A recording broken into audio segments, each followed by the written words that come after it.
you're in London, right? Yes, yeah. Since COVID, I think I was doing Black Widow when about two. I think we were a day before lockdown, and before that, I kind of back and forth with LA.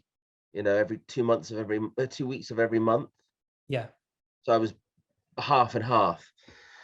So I'm London full time. Wow. Okay. So how did that factor into working on this? I mean, and Black Widow too, because obviously you've been busy throughout this whole pandemic.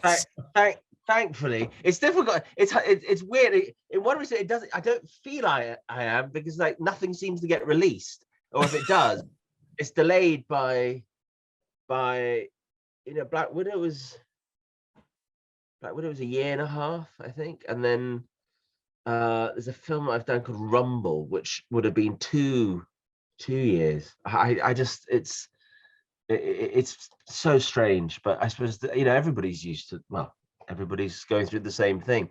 But no, lived on Zoom. Lived on Zoom, and we've got a program called Evercast that editors use, and it's a high definition. You can have everything in surround, and visual effects houses use it. So it's just got to, nobody ever comes to my, I'm all alone now, because nobody wants to interact any longer, unfortunately. But it was, we had a time, look, it wouldn't have been any different, because everybody was all over the place. And so we just always meet on Zoom, and half the time I didn't know where anybody was anyway. Rafe would be in Poland, Prague 1 minute, then he'd be in Britain, then he'd be in Morocco, all over the place. Well, so that leads me to this. I was wondering, I know for working on features, like it's pretty common for the composer to sit with the director and spot through the film and come up, with where the music's coming in and out. So especially over Zoom and everything, what was your collaboration with Rafe Judkins like over this? And were you able to do kind of a similar process? Sort of. The thing is, like, TV always amazes me, because it's just mammoth. It's basically, if it's 8 or 10 episodes, it's basically 4 feature films, right? Basically. So there was just, I think before spotting, it was just really just a lot of talking, and I was just intrigued. This is a passion project for all the people involved with it, Rafe and Marigo and David and Chris and all the whole team. But with Rafe, this is his blood. And when talking about things, I always love asking people when working with them, what's your Spotify playlist? What are you listening to when working and when writing and going and creating this narrative? So we spent a lot of time kind of talking about the fact Rafe had a clear vision for the music. He just did not want to be what the cliche is, i.e. typical, what one would expect of that genre, epic orchestral music. Yeah. Because I think that's it's Lord of the Rings territory, that. And I was kind of, for about a year, sneaking into all the kind of the fan forums and the fan chat rooms, just interesting, reading about music and what people were kind of into. And there was, it was all over the place. There was kind of a lot prog rock, a lot of prog rock fans. And then there was a lot of classical stuff, but it was a big mixture. But Rafe wanted a tone. He had a lot of Southern music and Cajun music as reference, and world music. I think that's the thing, is that if we had gone down that route of the kind of the epic orchestra, it's very westernized. It's a very kind of we've heard it before, and so there was a lot of influences of of Balinese music or Celtic music. So it was kind of a big hot pot of different styles, and so we kind of, and I think what the whole point was to try to, because this world is so massive and immersive, it was about creating the world, creating the characters' themes before writing to picture. It really was. It was about saying, okay, this is our color, this is our work, and this is our world. So the spotting happened later on in the game. More time was spent trying to create this our sonic world, Yeah. which was difficult because it just yeah, having banjos and sitars in the same piece of music isn't you don't hear it often. So you do have these, there is kind of that orchestral influence here, or definitely part of it, but a lot of these characters are kind of from the country, from near the mountains, they're farmers and stuff, and you do have all those like folk music touches there, like acoustic guitar and, like you said, banjo and stuff like that. But you also have electric guitar and some kind of overdriven vocal production. You have some really modern touches there too. So what made you have it be such a I think sorry. I think making it modern was kind of what was important, not to make it just traditional medieval folk music. It's there is no rules. Yeah.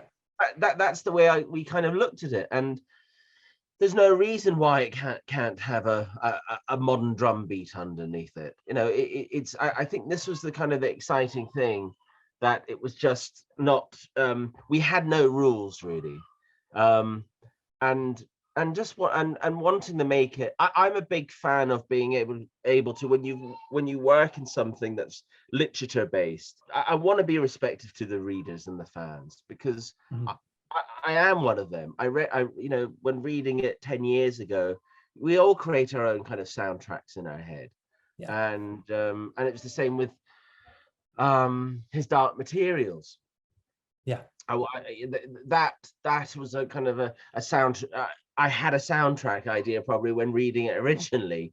So you're just very aware that you're writing a piece of music and a theme that's been somebody's world for 20, 30 years. And you don't want to ruin that. Look, you're never going to please everybody. It's impossible. It's like reading some of the comments about the show. It's so divided. Some people feel that it wasn't loyal to the literature. Some people feel it's perfectly. It's a very it's a difficult thing. And I think with the music, we just thought there's no reason we can't make it contemporary with hints of that organicness in it. Sure. And do you feel added pressure knowing that there's all these devoted fans out there? I mean, you've done Black Widow also, so you're no stranger. All the time.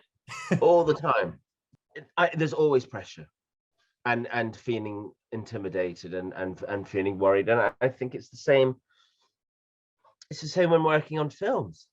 When I did Terminator, I was very conscious of that, of the theme and the fact that when I watched the original movies, the feeling I got when I heard that symbolic rhythm, and the same with Mission Impossible, being able to touch Lalo Schifrin's theme is just you get very nervous, but then you just got to put it to the side and get on with it. So it's always intimidating. If it wasn't, I think we'd be in the wrong job. But then maybe that's just my flaw. I don't know. Yeah, no, I think that's healthy. One of the really cool things about the music for the show is that you have lyrics in the Old Tongue, which is the language from the book series.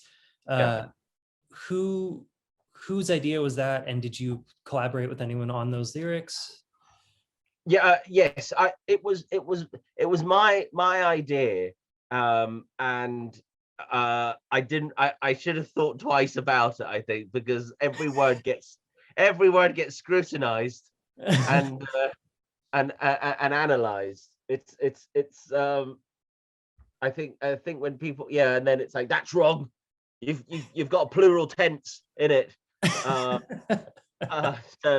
it was very oh, hello. It was very intimidating, but we worked.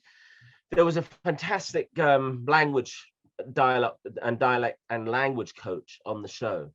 Wow. So she was able to kind of help us and get it go kind of the show was the inspiration for the words, but translating into a different language then changes the whole concept of it. And also it's for the singers learning the language. That's the other thing. So having to kind of get things phonetically written out also, and but no, it was the way I looked at it was I wanted to try to do the show like an opera, and basically have it so that for those that are able to, which I didn't think it was that many, but there's quite a few that are translating it. When watching the show, when the vocals are the narrative to the scene.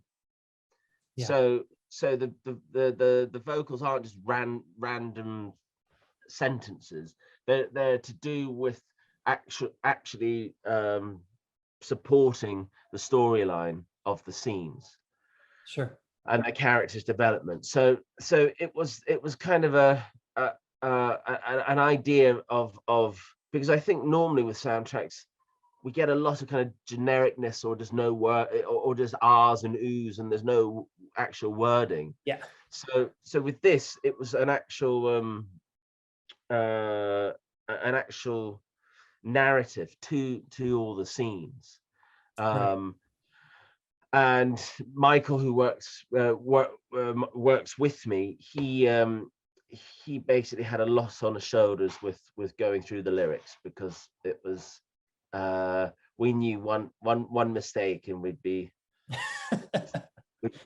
destroyed. There'd be memes made about it destroying us. Right. And what was it like? Because obviously the soundtrack, they're kind of standalone themes and standalone pieces. So what's the process like incorporating those into the actual score for the show?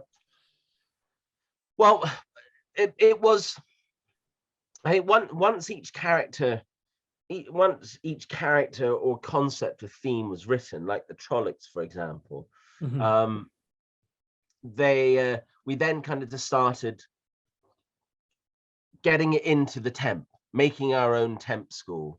With our own music. So instead of trying to borrow from other films and other projects, it was about we just created our own temp score, and then we were able to kind of see where that would go, because obviously you're dealing with characters that are going to be there more than just one season. So it's about, do they have is there longevity with this theme? So there was a lot of writing and doing variations of it, and like with the Trollocs is a good example, because I think you can always just, it's kind of easy to do the pantomime camp villain theme, where it's very kind of you know that it's the villain. And we wanted to kind of also just add a bit of soul, even though they probably don't have one, but trying to kind of give a soul, because there's always a reason. I think some of the most dark and haunting schools are those where they portray villains with emotion. It's like Anthony Hopkins in Hannibal, and it's a dark romantic school that's disturbing, because you see that this person he's in love with Clarice, basically. Right. Instead of playing it as a pure evil, that there's a reasoning there. So, but that was the kind of the process of trying. And with TV, I've always got so much respect for those full-time TV composers that work on these network shows where they're doing an episode, they're turning over an episode a week. I don't know how you sleep and breathe. So it was, we would be recording episode 1, but also trying to write episode 4 at the same time.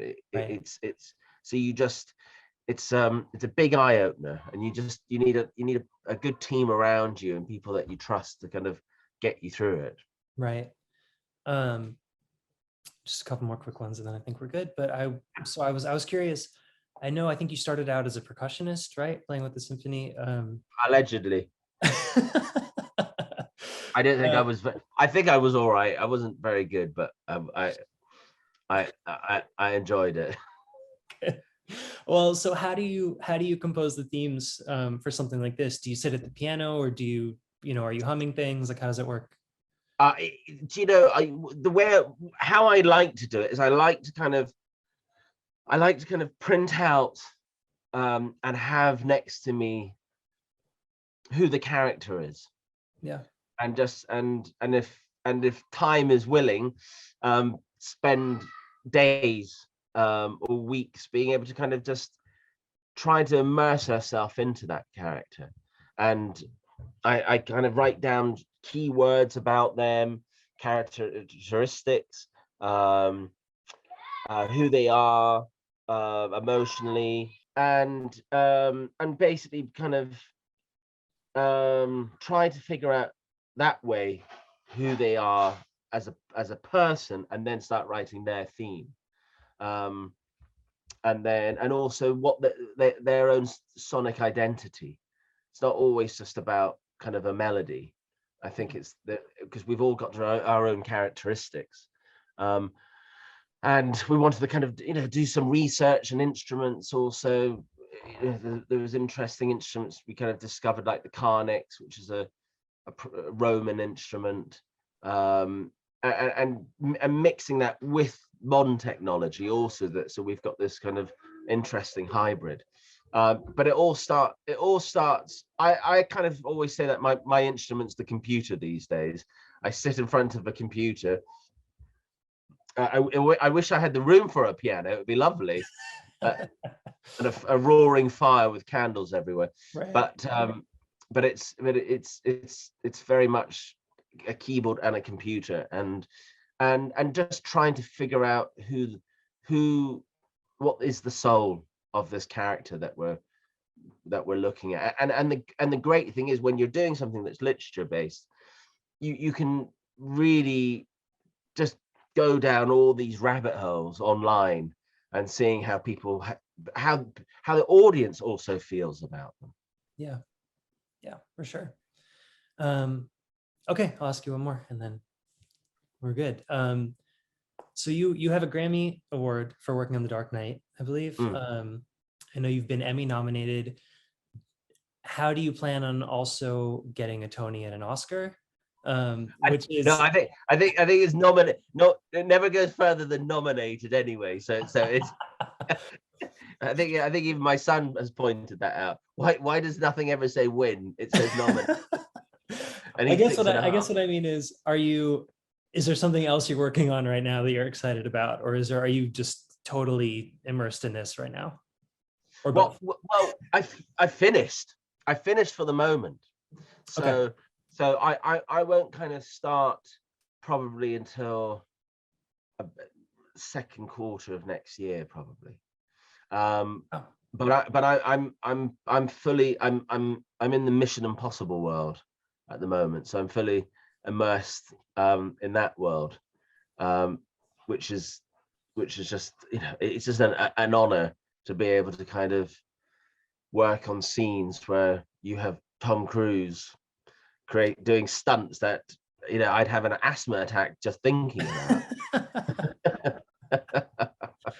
But it's yeah, so it's that's my world at the moment. But it's it's like everything. It's I'd finished working with Michael Bay maybe half a year ago, and our movie's still not out. Ambulance is still not out. Wow. So we and there's some projects I think I'm working on a video game that now won't come out for another 2 years. Oh my God. It's COVID has just pushed everybody's schedules to another planet. So Sure. it's weird times. But you must be seeing this also, the fact that, you know, people you're interviewing people that have finished the project. Yeah. Yeah. I mean, yeah, it seems like everyone's, promoting things they've they finished quite a while ago. Yeah, they've managed to go on through. Yeah, they finished it so long ago they can't remember the working title of it.